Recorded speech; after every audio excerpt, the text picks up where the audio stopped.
We're going to create a new agency of jobs. Now, don't you know that'll get the job done? You know, Mr. President, you've tried now for 2.5 years of government creating jobs, and it's time to let the private sector get back to work.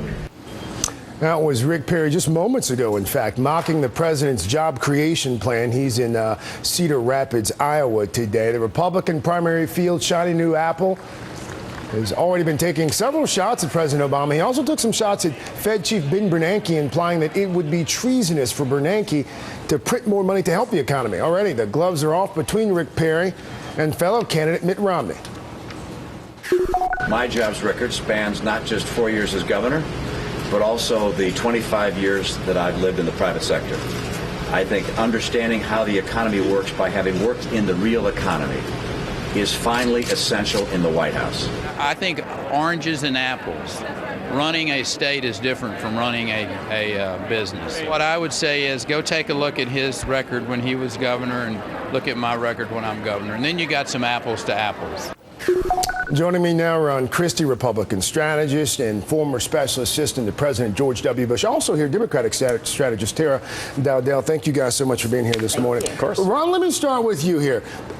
In one moment, Rick Perry is charming. You know, we're going to talk about that in a few moments. And then in the very next breath, he's hurling rhetoric at Bernanke, at the president.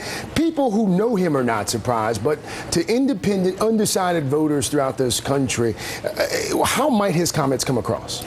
Well, he's certainly throwing some sharp elbows. He's trying to draw a contrast between his record as governor of Texas and the president's record as president of the United States, and saying, this is what we did in Texas. We created jobs, we got rid of taxes, we got rid of regulations, and made it a very good place for business to operate, versus President Obama in his record. So he's out there trying to draw a contrast, and I think the independents are going to have to assess that and say, is this the style and this the sort of person we want leading the country, or do we want to keep who we have? Is that going to be effective messaging specifically to independent voters in America? Well, certainly all the candidates need to be talking about jobs, because that's what the #1 priority for all Americans is at this point. The thing about Rick Perry, though, he's a very shrewd and savvy politician. He's a calculating politician.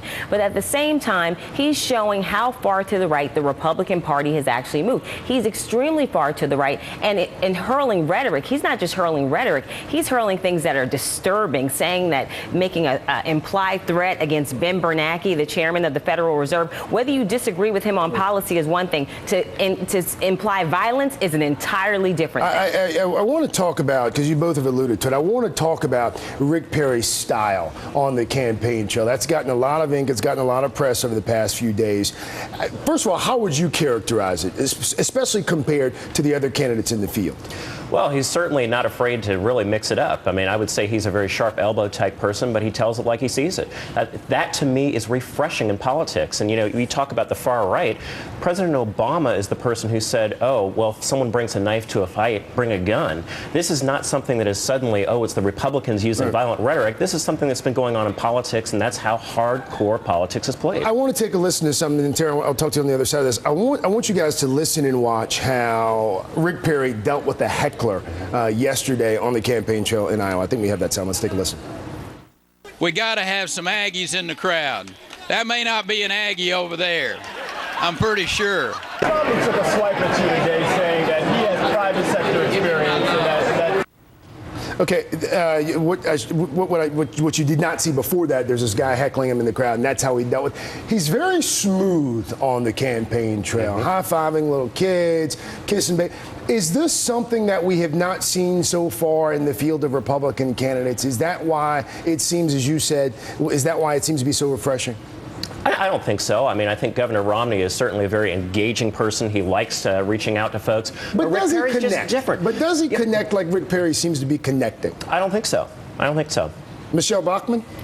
Well, first of all, Rick Perry is smooth, but I would call it a smooth operator, because he seems to, just like the one thing that him and Mitt Romney have in common is that they both seem to choose their politics based on the politics of the moment, not necessarily a core set of beliefs, which is problematic, I think, for both of them, and that's going to be played out over this campaign. Michelle Bachmann, yes, you're right. She has done a very good job of staying on message, because she has said a lot of incendiary and and frankly things that people have considered crazy and unreasonable. And she's done a good job lately of staying on message and being more focused, and so she's drawing more support lately. I wish we had 30 minutes. We only have 3. So, Ron, Tara, thank you so much. We'll get you back in here soon enough to talk about all things politics. Folks, don't forget